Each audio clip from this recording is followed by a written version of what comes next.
တရားခုရလိုက်ပါလေကွယ်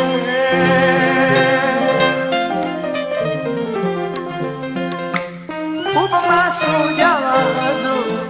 ပုံခိုင်းနိုင်ပြမယ်ရိုင်းလိုက်တဲ့နေကိုရဲ့ကွယ်မိုးစုံပုံများစီကလာမင်းကြီးကိုအန်တူလို့ရဲ့သူ့ကိုသူအထင်ကြီးနေပြီနဲ့အခုတော့ဒီပေးခြင်းနဲ့ကျိုးမပါပဲဘယ်လိုပြန်မလဲဝေ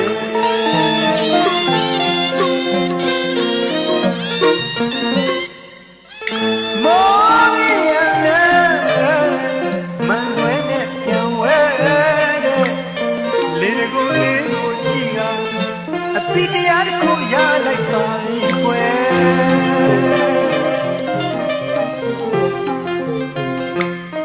ဥပမာဆိုကြပါစို့ပုံခိုင်းနိုင်ပြမယ်ရိုင်းလိုက်တဲ့လေကိုရဲ့ကွယ်ဘိုးစုံပုံများစီကလာမင်းကြီးကိုအန်တူလို့ရဲ့သူ့ကိုသူအထင်ကြီးနေပြီနဲ့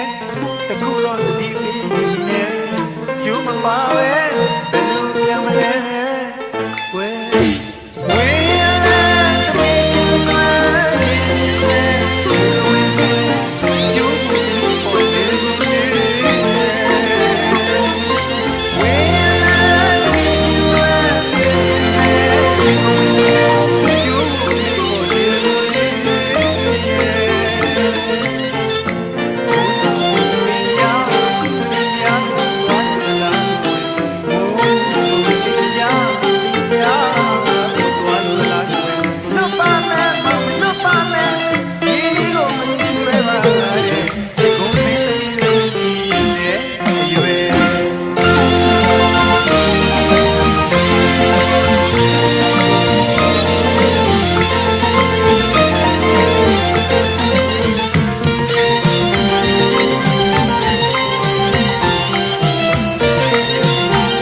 စင်တော်ဝင်ကြွားလို့တဲ့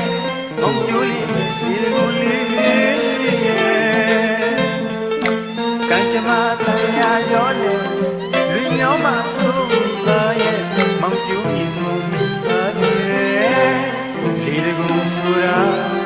စိတ်ကူလေးကဖြစ်လာတာမို့ဘဝဟောင်းကိုတော့မမေ့တင်ပါရဲ့ခုတော့ကွယ်သူမှုကြောင့်တွေ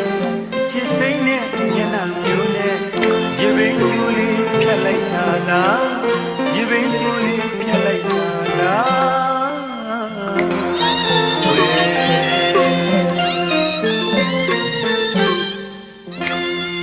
ကမြန်မာရာကိုစင်တော်ဝေကြွားလို့တဲ့မောင်ကျူလေးရဲ့ဒီကူလေး